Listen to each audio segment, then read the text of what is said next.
Guys, Florida has a huge snake population, and being able to identify those different snakes can lead to a better experience while traveling or living in Florida. So let's start off here. If you're going to be anywhere south of Disney World, there's only 4 venomous snake species you have to worry about. And if you're up north or in the Panhandle, there's only 2 additional venomous snake species you'll have to worry about. If you like snakes, go ahead and show the whole world that by hitting the like button. That'll help this video get around. There's 3 other parts already out to this video, and there's 3 more parts to come. So this one's specifically dealing with venomous snake species here in Florida. These snakes have been featured in some of my previous videos, which y'all would already know that these are non-venomous. If not, be sure to go and check out some of those other videos. Now let's talk about venomous snakes. This could potentially be the most common venomous snake you can run into here in Florida. This right here is the Cottonmouth.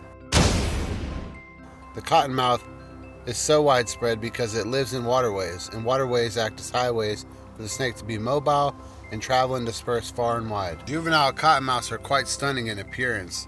They almost blend perfectly with their environment, and many times are overlooked or not even seen at all, and sometimes, in some unfortunate circumstances, people are bit before they even see the snake. They can bite you underwater as well. They usually feed on a diet of fish, crayfish, and frogs. However, they will defend themselves when cornered. Now, cottonmouths are great swimmers, such great swimmers that in fact they're one of the only snake species that's able to inhabit islands off the Gulf of Mexico. Now, these guys can get quite large, in fact the record length being 71 inches, but on average only around 31 inches. Now, they're a girthy snake, and they can eat a pretty large meal. If you're in northern or northeastern Florida, then you might get this guy confused. This is the Copperhead. Now, Copperheads live in a similar environment to the Cottonmouth. However, there are some differences. Copperheads are lighter in color, and they lack that black band behind their eyes. Copperheads also have the weakest venom of all the venomous snake species here in Florida. This is their range. Male copperheads generally are larger than female copperheads and can exceed 3.5 feet long. The record length for a copperhead is 53 inches. There's 5 subspecies of copperheads, but in the Florida area we only have the southern copperhead. Copperheads, like the cottonmouth, are both members of the pit viper family. In fact, 5 of the 6 venomous snake species here in Florida are all members of the pit viper family.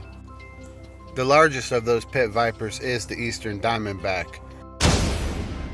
The eastern diamondback has been recorded in 1946 at a record length of 7 feet 8 inches, although reports of snakes over 8 feet and 8.25 feet have been reported, but no actual evidence was turned in, or the lack of voucher specimens. Snake skins have been turned in, but those can be stretched and misleading to the actual size of the snake. It's easy to identify an eastern diamondback. If you just look on his back, you'll see those diamond-shaped patterns, and the most iconic part of the diamondback is the rattlesnake tail. That's why it's called a diamondback rattlesnake. Slightly smaller and only inhabiting northern Florida like the copperhead, however slightly more western range, is the timber rattlesnake. Now, the timber rattlesnake has a subspecies called the canebrake rattlesnake. The largest ever recorded timber rattlesnake had a length of 62.5 inches. Now, that's a pretty large snake. It is a rattlesnake like the diamondback, however their pattern is more stripe-like than it is diamond.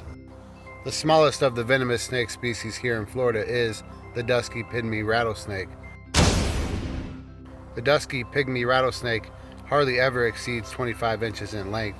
In fact, the record length is 31.6 inches, and that was a captive snake for over 12 years and fed a consistent diet. This rattlesnake inhabits all of Florida and most of the southeastern United States. Now, the eastern hognose is commonly mistaken for the pygmy rattlesnake. The hognose can broaden his neck out and look just like a pygmy rattlesnake, and there's no wonder why these two are often confused. Which brings us into our last venomous snake species here in Florida. Now, this is the coral snake. The coral snake is the only venomous snake that is not a member of the pit viper family. In fact, this snake is closely related to cobras, mambas, and sea snakes, and not so much to rattlesnakes, cottonmouths, and copperheads. Generally, this snake does not exceed 3 feet in length. However, some specimens have been reported up to 5 feet. There's a couple different genera and subspecies of coral snakes, but we only have one coral snake here in the Florida area. This snake is often confused with scarlet snakes, milk snakes, and scarlet king snakes. However, just remember this old saying, red on black, friend of Jack, red on yellow, kill a fellow, you'll be just fine.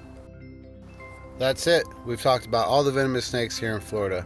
Make sure you hit that like button and subscribe, and tune in for future episodes, and go check out our previous snake videos, and if you subscribe to be notified when the new ones come. Alright guys, look at this. This is soft-shelled turtle. Let me see if I can get him. Gotta be careful with these guys. Oh yeah.